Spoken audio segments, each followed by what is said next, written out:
I think you need to go back here now and then and make sure that it's been followed.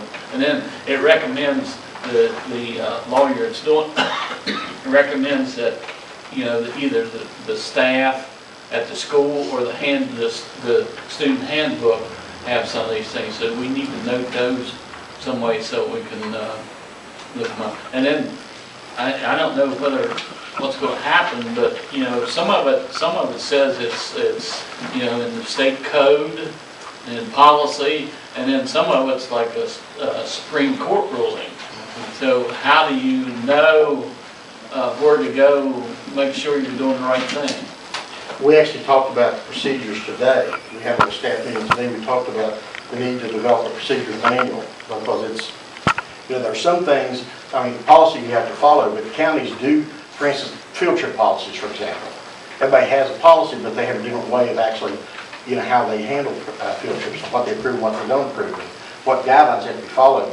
If you have subs, you don't have subs, or if you use professional leave for another teacher supervising when they don't work at that school, all these things are procedures, and we need to be consistent with it, so we won't have to depend on our memory on how we actually did it the last time. We need that on pencil paper. So.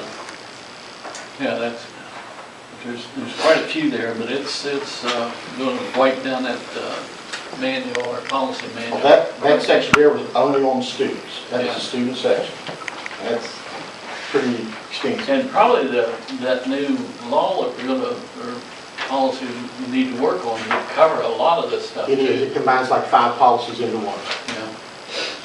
Well, this first section, you know, mostly all of it says it's not required or recommended, and then after that section, some of them go clear back to 1976, and that's the ones that we're still following, correct? That's correct. Yeah, that's why we're updating. It's going to be updated. That's why we're updating, Yeah. because it was never updated. There's so many of these, you know, it says do away with It's it. still, yeah. As far as the policy, but as a procedure, you still need something to. Right. Well, it's just like policy 4373. And some counties are just adopting the state policy as the county policy. Yeah. Well, I don't want 72 pages in our policy manual for one policy. It's full enough. Trying to get rid of some of those pages, not add more. So we have to figure out a way to do that.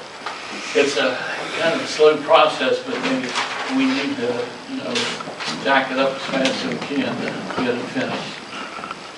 Okay. All right, thank you, Mr. Mead.